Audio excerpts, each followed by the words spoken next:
Hey everyone, welcome to our Lunch and Learn. We're going to give it a minute for people to join. Welcome, welcome, welcome.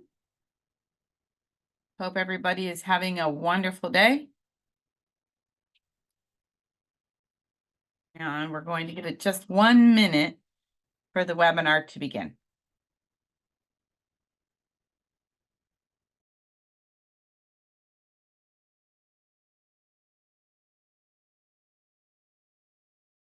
Good afternoon. If you are just joining, we're going to give it just 1 more minute for everybody to jump on. Thank you so much for logging in, and we're going to start very shortly.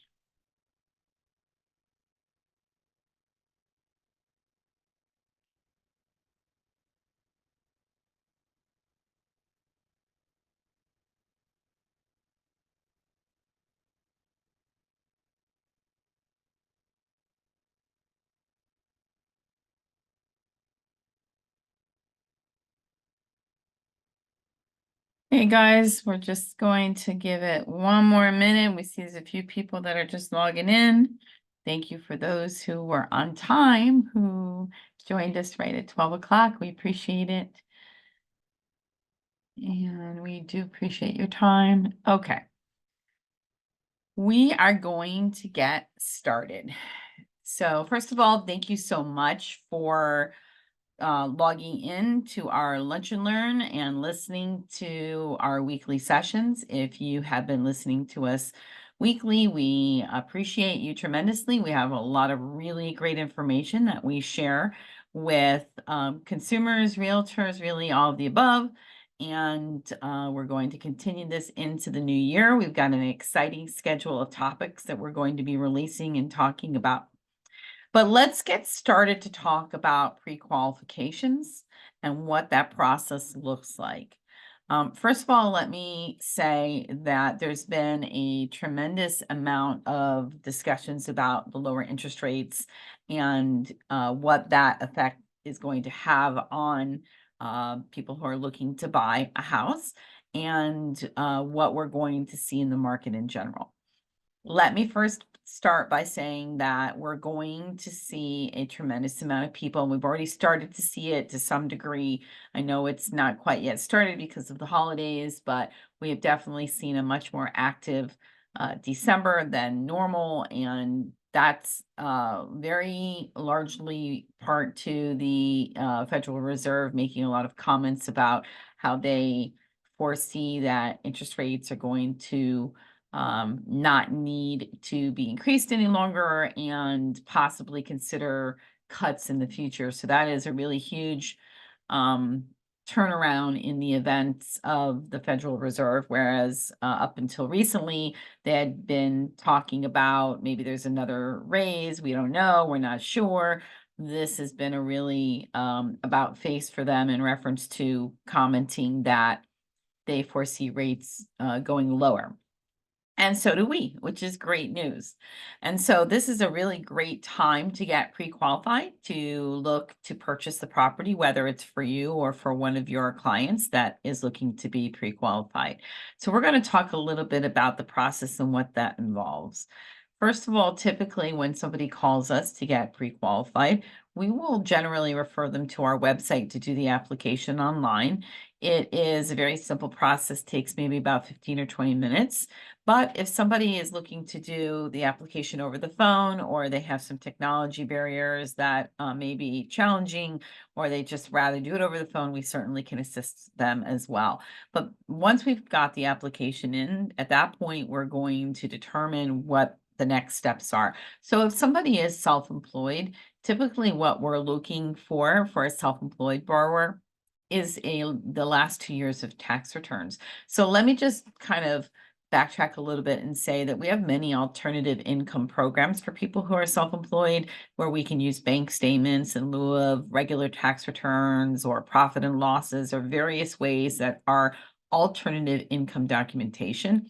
But we always try to see if we can get the client qualified for the lowest possible interest rate and the lowest down payment. And so even in a situation where a borrower may feel that they don't qualify, we always want to double check that, because oftentimes people qualify who don't believe that they qualify. So when they're self-employed, we're going to ask for the last 2 years of their tax returns, and we're going to go ahead and see what we can do to qualify them based on that income that they've provided us. And then in reference to the borrower who receives a W-2, this is where really we're going to stand out much more different than another mortgage company, because it's really important that a verification of employment is done on certain borrowers. So if somebody receives just a W-2, they're on a salary position, they may receive bonuses, or they may receive some type of commissions in addition to their salary, or maybe they have a history of receiving overtime.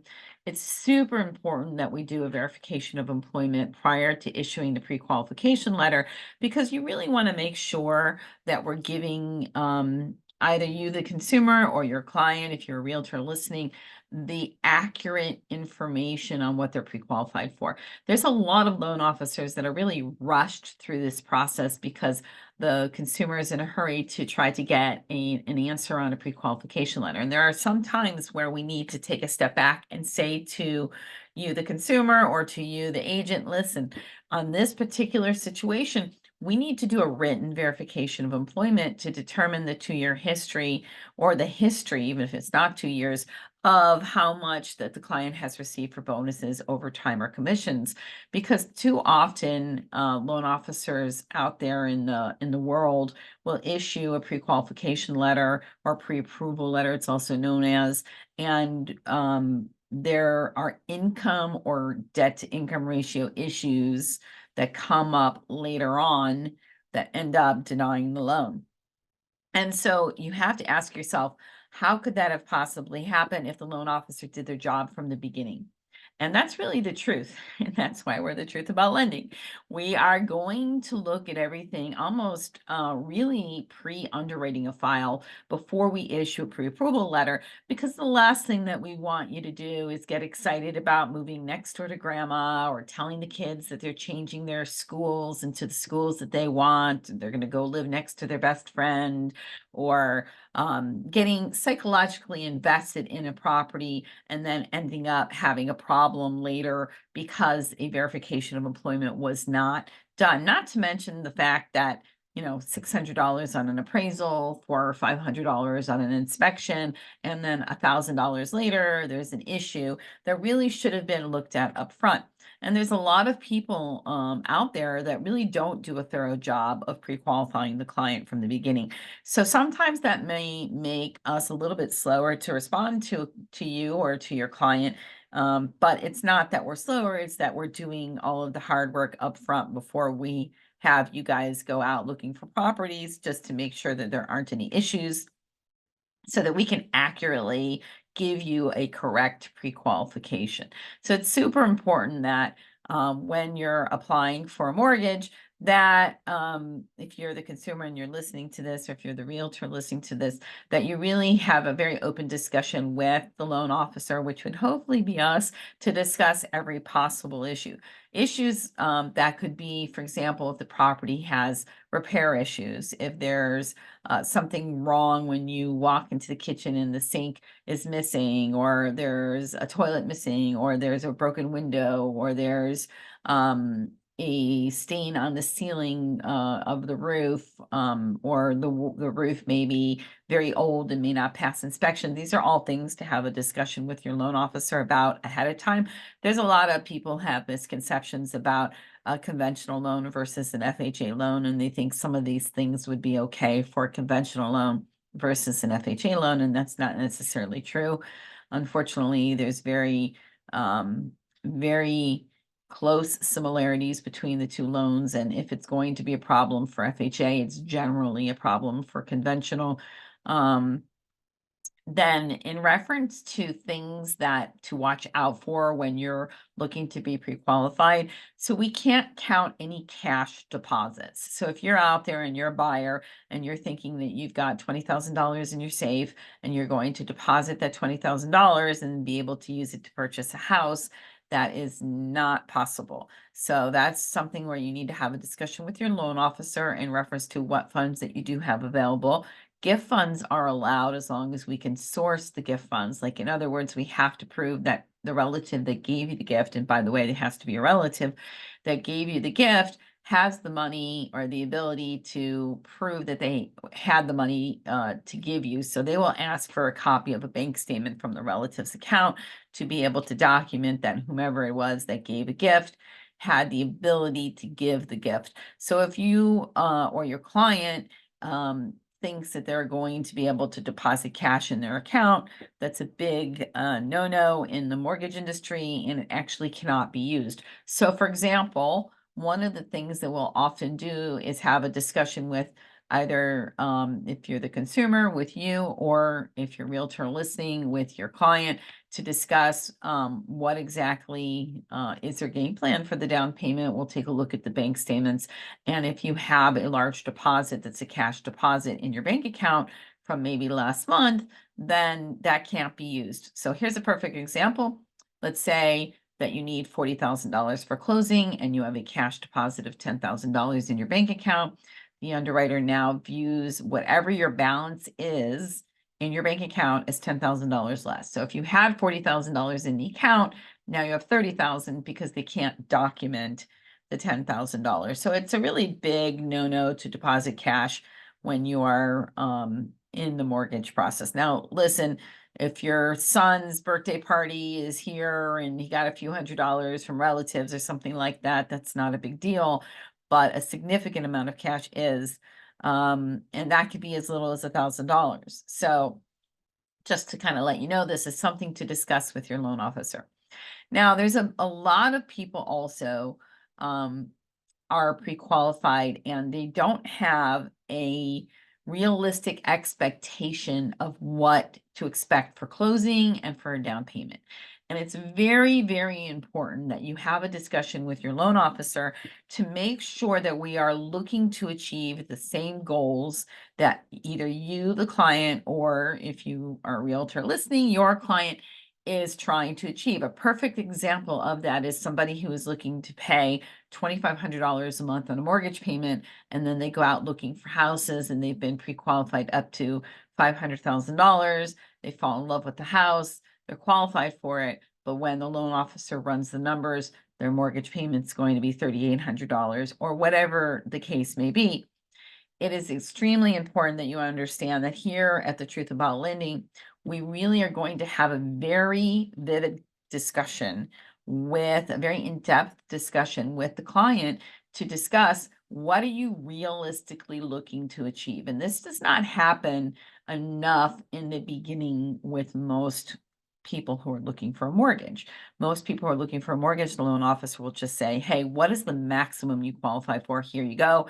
Here's your pre-qualification letter. This is the maximum that you can get. Go out, go shopping, have a good day, come back to me when you have a house. But that's all fine and dandy, except that we're not curtailing things, or not curtailing, we're not customizing things to what the client actually wants to achieve. So if a client comes to us, the very first two questions that we ask them is, how much are you looking to bring to closing? Which is a different question than how much of a down payment you're looking to do. Okay. Our question is, how much are you looking to be able to bring to closing? What is the total dollar amount that you have dedicated for this transaction? Okay. And what is the monthly payment you do not want to go over? So they're going to tell us, hey, I've got $30,000 to work with for closing, and I have a payment that I want to achieve of $3,000 a month, whatever the case may be. And then we're going to go back and look at the numbers and say, hey guys, all right, based on this, you need to be at XYZ of a loan amount and a purchase price. And this is the payment you're looking to try to achieve. Because a lot of times it doesn't always jive. Somebody may say, I've got $20,000 to work with for a down payment, and I want a $5,000 mortgage. So we've got to take a look and see, all right, $20,000 down, is this possible? What are we looking to achieve? Are there grant programs that could possibly help to cover some closing costs? Can the seller pay closing costs? What exactly does the client qualify for based on their income? Can we achieve this? So there's a lot of factors that go into place. Now, it's really important that when clients are looking to get pre-qualified, so if you're out there and you're a consumer and you're watching this video, you have to think of the total money that you need to bring to closing as opposed to the down payment. Because if you tell a loan officer you want to put down 10% on a $500,000 house, in your mind, you might be thinking that you need $50,000 for closing. But in the loan officer's mind, they're thinking, okay, the down payment is 10%, plus there's additional closing costs, which depending upon the price range of the house that you're buying and the insurance and all these other things could be an additional $20,000. So you want to make sure that you don't have any surprises. You want to make sure that you're having an open discussion with your loan officer from the beginning regarding what is the total dollar amount that you want to bring to closing so that we can make sure that we're achieving that goal, as well as what is the anticipated payment that you don't want to go over. Because the last thing that we want you to do is go out there and go shopping and fall in love with a property and then find out that it's really not in your price range, or you would need a much higher down payment or whatever the case may be. But we just don't want you to be in that situation. So getting pre-qualified is not just about sending tax returns or W-2s or pay stubs. And of course, those are all things that we need to review depending on the type of loan that it is. Pardon me. Because remember, I said we do have alternative income documentation loans as well as the regular standard normal products too. But it's also about having a discussion and making a game plan regarding a clear path to achieving what you want to achieve, and making sure you have realistic expectations if you're the consumer, or you're for your client, realistic expectations of the dollar amount and the payment and all of that. So one of the things that I also would like to discuss is, how do we pre-qualify somebody who is looking for alternative income documentation? So if you're out there and you're self-employed and you don't declare much on your tax returns and you're looking to still, buy a house, and you want to be able to be pre-qualified to buy a house, which, by the way, those interest rates have come down also. So all mortgage rates have come down. And we're going to talk about here that in a minute and how that's affected the payments and all that. But the point of the matter is that what we do with somebody who is looking to do alternative income documentation, if it's a bank statement loan, so if they're self-employed and we're using bank statements for income instead of tax returns, we're going to ask you, the consumer, or your client, to send us the last 12 months of bank statements for either your personal or business accounts, so that we can take a look and see how much the average deposits are. We're not looking at what is remaining in the account. We're looking at the cash flow that's going through the account. And then based on that, we will go ahead and send all of those bank statements to an actual underwriting desk that will compute the income for us.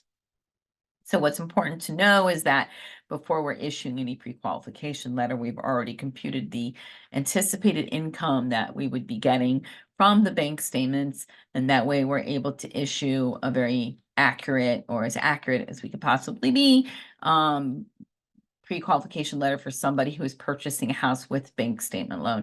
Now, when you use alternative income documentation, there are options to put down as little as 10% on a primary residence, depending on the credit score. So just because you're doing alternative income does not mean necessarily that you have to have a huge down payment. However, of course, just like anything, the more of the down payment, the lower the rate will be. So that's a little bit discussion on alternative income. We also have alternative income programs for investors that are a very quick pre-qualification process with with the no income verification loan. Those are other things that we could provide as well. And then we also have some alternative products like reverse mortgages that are reverse mortgages. But let's go back to talking about the standard pre-qualification process and where we can really assist the clients and what we suggest for the clients to do. So first of all, there's something that is called a TBD underwrite, which is basically a way to get a full file into underwriting without a property yet. So it's a property to be determined. We strongly suggest that if you're out there looking to buy a property, that we go ahead and get your file into underwriting way ahead of you making an offer on any property. This is a service that not many mortgage companies offer. We offer it because we have found that it makes things much quicker once you are actually under contract. So here's the situation. When a consumer is already under contract, or after we've issued the pre-qualification letter and you found a house and you go and you're under contract, now all the time periods have started. You've got a financing contingency, which means that you've got to get a loan commitment within a certain period of time. You've got a closing date. You've got all these deadlines that immediately start as soon as the contract is signed. And what we don't want is people to be rushed and under pressure during an already stressful process. So although we try to make it as least stressful as possible, let's be honest, buying a house and moving and going through the mortgage process, it's exciting, but it can be stressful. And even though we do prepare our clients as best as we possibly can, everybody still has a life. They're working, they're doing other things, they're taking care of their family, their kids, whatever the case may be. So adding this on top of that does, of course, cause some additional stress. So we want to try to do as much as we can up front. So when you have a file in underwriting ahead of time, the income and the assets are all going to be reviewed without a contract, okay? Doesn't cost you, the consumer, anything, doesn't cost the clients anything in any way, but it allows us to get a loan commitment, not just a pre-approval letter, a loan commitment that's contingent upon you finding a property. So we still have to do the appraisal and title work and insurance and all those things once you find a property. But the good news is that you'll actually be able to be way ahead of the process and have a loan commitment. Assuming everything is good and your loan is approved, we would have a loan commitment very quickly. And this is something that can be done while you're looking for a house. So if you want to go ahead and look for a house and shop with the pre-qualification letter, the pre-approval letter that we issue, that's fine. Or if you are concerned, or we feel there's some type of concern that we need to have the income and the assets underwritten beforehand, you'll have a much more confidence once you have the loan commitment. We also have noticed that there's a big difference between when somebody has already submitted a file through this process, which is just a TBD underwriting is what we call it. Because what happens is that oftentimes you'll either have a loan commitment before going under contract with the property, or you'll have one during the inspection period. And what happens is then you're able to have your agent show that to the seller. Hey, listen, we have a conditional loan approval, which means that the loan is approved conditioned upon certain things like the appraisal and the insurance, the title, maybe an updated pay stub, something to that effect. And it puts you in a stronger position to negotiate during an inspection period also as well.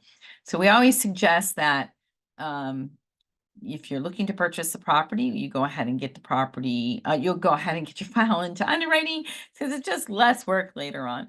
And generally that's usually good for up to 4 months. So as long as you close within 4 months of the credit inquiry, then we do not need to pull another credit and we can go ahead and use the credit that we have. Okay, let's talk a little bit about interest rates and what has happened here and what we foresee happening. So right now, rates have come down quite a bit. They're down perhaps around 1% from where they were. Conventional rates are back in the sixes. FHA rates also in the low sixes. There's actually, pardon me, there's actually some rates out there, depending on the scenario. If the client has a good down payment, good credit score, certain property types, there's actually some rates out there in the high fives right now.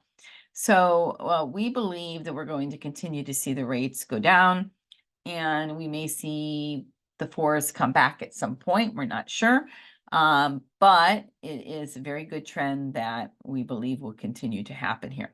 So what does that mean for somebody who was looking to get pre-qualified over the last year, and maybe they were a little discouraged about what they could qualify for, and now are trying to get a perspective on what more they can qualify for?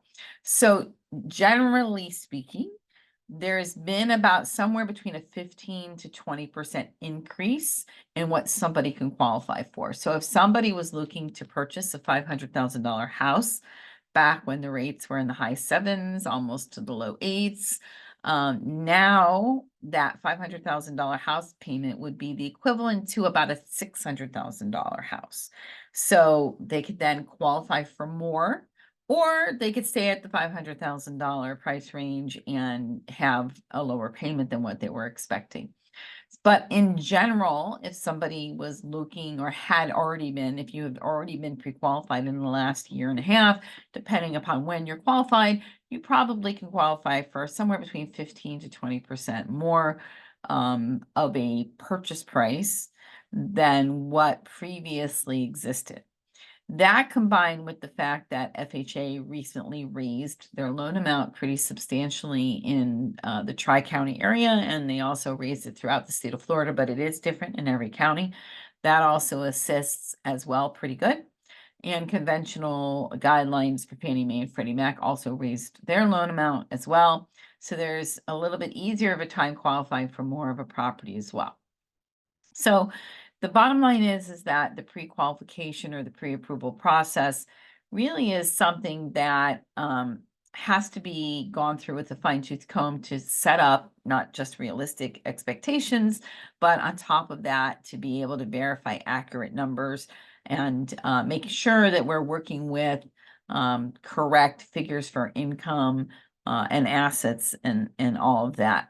On top of that, when somebody is looking to purchase a condo and they're looking to get pre-qualified, we'll go through all the steps that we just mentioned previously, but then there's additional questions and or concerns that we'll have that we will ask the agent to verify, to be basically to check on several things. Of course, we will also do our due diligence as well to see if we can weed out any potential issues when it comes to condo financing, because condo financing in Florida is different than the rest of the country.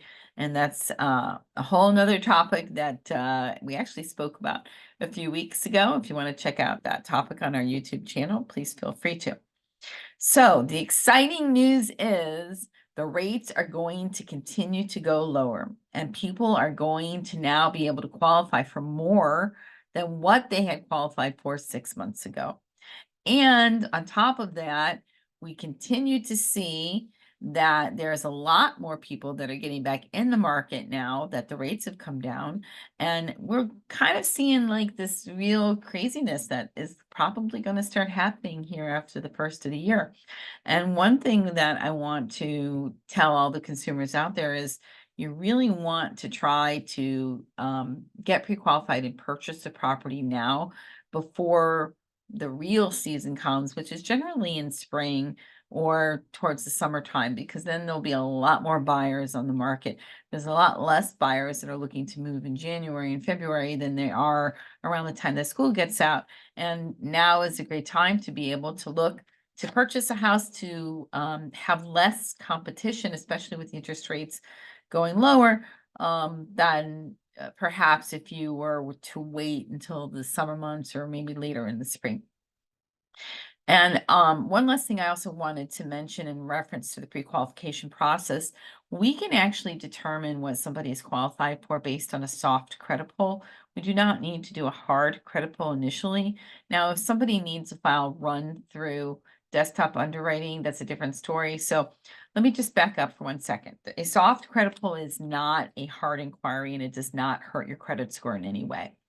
We are able to give you an idea, if you're the consumer listening to this, we are able to give you an idea and even issue a pre-qualification letter, depending upon your situation, with the soft credit inquiry, which is not a hard inquiry, okay? It does not count against you, doesn't lower your score, it doesn't do anything. It's just basically a way the credit bureaus make money on us as mortgage brokers, giving us the ability to do this. And then ultimately, when you get a property under contract, we will ask you permission to do the hard credit pull. And at that point, we'll do the hard inquiry, which is then good for 4 months. And then the lenders that we're licensed with generally use our credit score. There's a few alternative lenders that may not, but for the most part, 99% of our lenders do use the credit score that we pulled, so there shouldn't be a need for another credit pull. Now, if you need something called a desktop underwriting approval, which is something that is often asked for, it's basically like a second level of pre-approval where it's an automated underwriting system that your file is run through and it spits out an approval or a denial. In that situation, we do need to do a hard credit pull.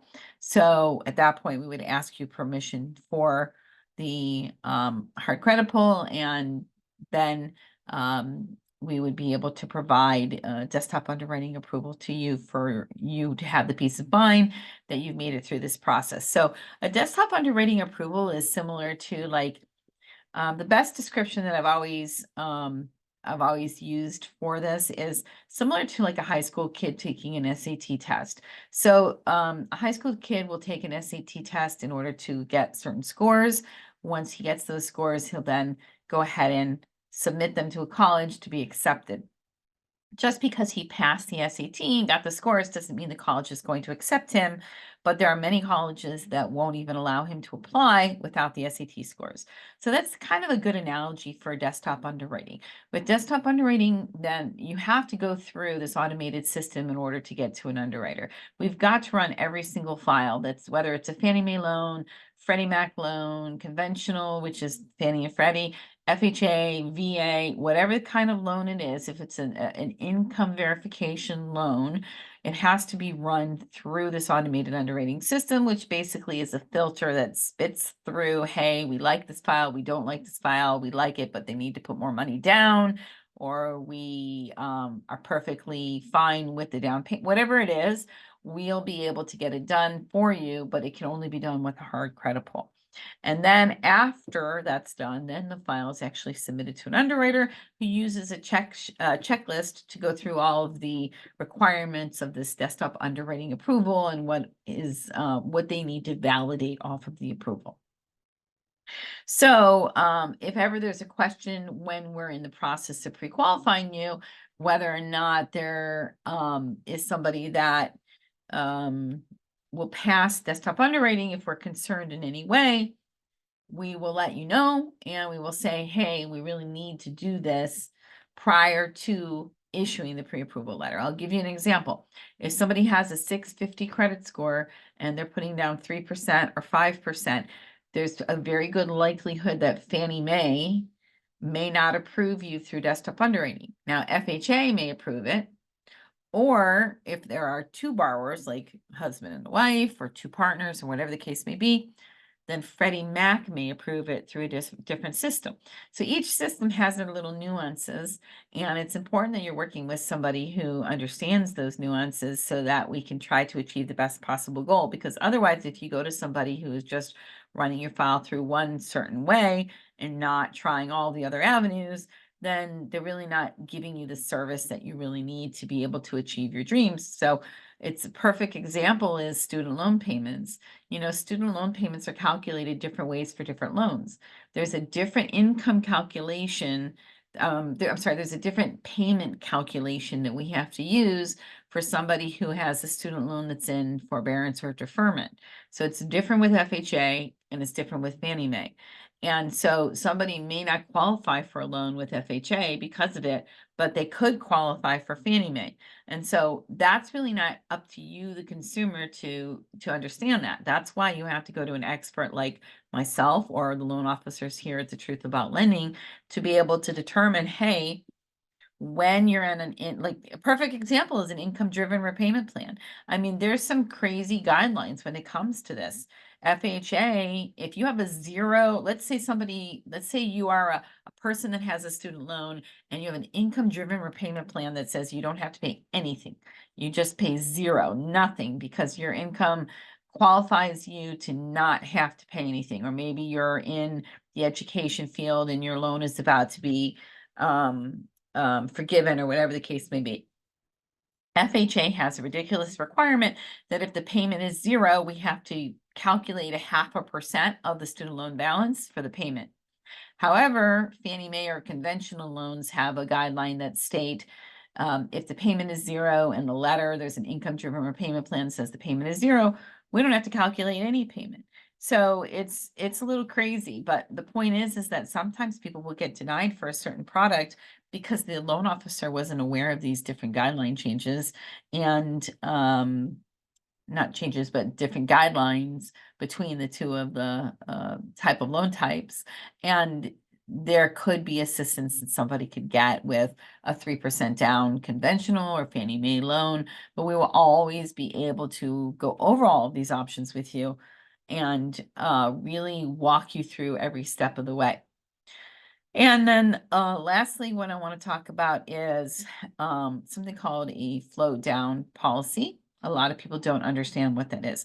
So here are the truth about lending. If you're a consumer and you're looking to purchase a house and we have your interest rate locked in, depending on the lender that is locked in at, many of our lenders have something called a float down policy, which means we can lock you in at the current interest rate that whatever it is on that day. Of course, we'll always have this discussion with you, but if the interest rates go down at least 0.25%, and it's at least 10 days before closing, you have an option to float down to a lower interest rate. There may be a slight cost to do that. It depends on the entire file. However, you have the power and the knowledge to know that we're out there looking at your best interest and have the ability to take advantage of interest rates as they're falling in the event that that is something that applies with your loan. So I think that is it for our session for today. If anybody has any questions, please put it in the chat. And otherwise, I think we're going to go ahead and get everything. Okay, so there's a question here saying, how long does a pre-qualification process take? We're really quick. So it just depends on the client situation. Listen, if there's a client that takes forever getting us their stuff, we're not going to be able to get it to you quickly. But if you are looking to get a quick answer on whether or not you're pre-qualified and get us all of our your documentation that we need, generally from the point we have all of the documentation, we can turn it around in 24 hours. But if somebody needs, like if you are somebody that earns bonuses or commissions or overtime, something like that, and we need to do a verification of employment, then we're kind of at the mercy of whomever is verifying the employment. Some employers use the work number or an automated system when we can get it immediately. But then some employers are maybe smaller, or they've got their own internal process that could take a few days to get back. So it just depends on your situation, but generally from the point where we have all the documentation, it's usually about 24 hours. The question is, do we have all the documentation, which could possibly require the written verification of employment? Okay. We have another question here. Is there any charge to go through underwriting if you don't have a property yet? Or is there any requirements, or am I committing to anything? No, you're not actually. You can go ahead and go through underwriting with the property to be determined, and we can do it for the maximum of whatever you qualify for if you'd like. And then at the end of the day, if you find a house that's $300,000 and you put in the request for $500,000, all of that can be changed once you actually find a property. And there's also no cost to this process, and there's also nothing that commits you to the process. So if tomorrow you win the lottery and you decide to buy the house for cash and you no longer need a mortgage from us, there's no requirement for you to pay us anything. This is a service that we offer our clients so that the entire process is much more streamlined. See if there's any other questions. Pardon me. No, I think that is all of the questions. I'm going to encourage everybody, please, please, please, if you're watching this video, go to our YouTube channel, subscribe so you can be updated once we post new videos. We have a lot of really great content coming for the new year, including the launching of our condo help desk for the state of Florida, which is going to be a really great thing to be able to help consumers and realtors who are looking to purchase or sell a condo.